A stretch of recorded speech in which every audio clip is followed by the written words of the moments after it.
Welcome to the Sales Influence Podcast, where we talk about finding the why and how people buy. I'm your host, Victor Antonio. Thank you for joining me. Thank you for lending me those wonderful ears. Today, I want to talk about something that's obvious, but not so obvious.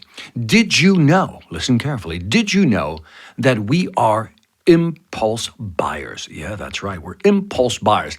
What percentage do you think of us are impulse buyers? What percentage would you get from 0 to 100%?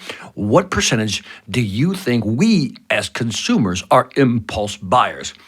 If you guessed 70%, you would be absolutely correct.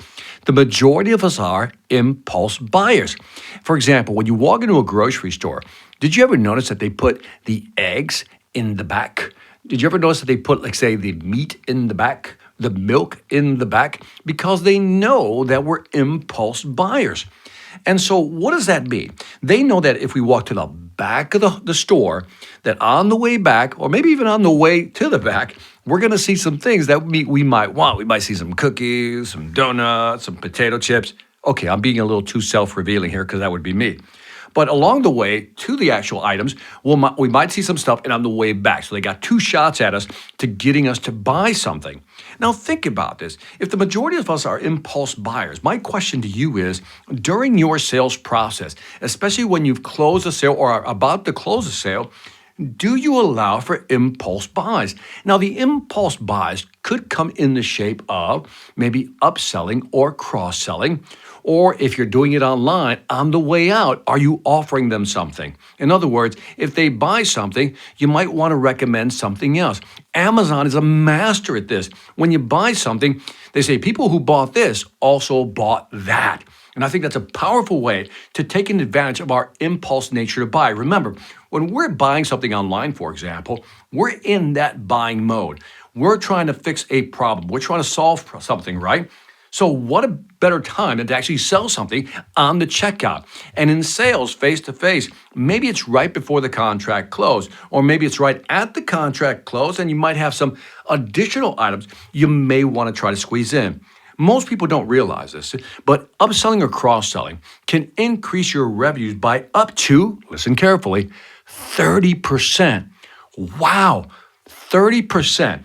Now, I have a new book coming out. It's called Mastering the Upsell. And it's all about different strategies for upselling your clients. In other words, taking advantage of that moment where you sell them something pre-close or at close, and how do you sell them something else and take advantage of that impulse buying nature that we all have. So I will announce the book when it's ready. But for now, I want you to ask yourself the question, are you taking advantage of that impulse buying necessity that people have? In your process online, do you have some upsells and cross-sells? When you're selling face-to-face, when do you upsell or cross-sell? Is it before the contract close, at the contract close, or immediately after the close? All are valid, but are they part of your process? So keep this in mind. Buyers are impulse buyers, 70%, and if we can take advantage of that through upselling or cross-selling, we can sell or increase our revenues, rather, by up to 30%. And that right there is a game changer. And that is it for the Sales Influence Podcast.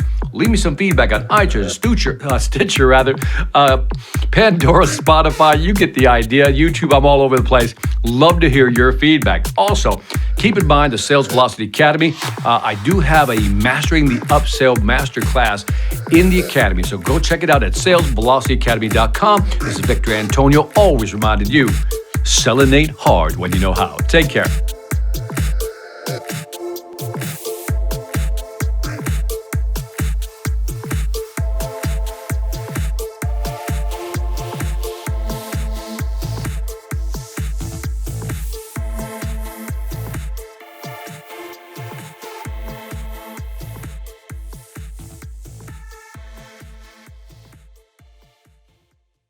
Hi, I'm Victor Antonio. I'm an author, sales trainer, and keynote speaker.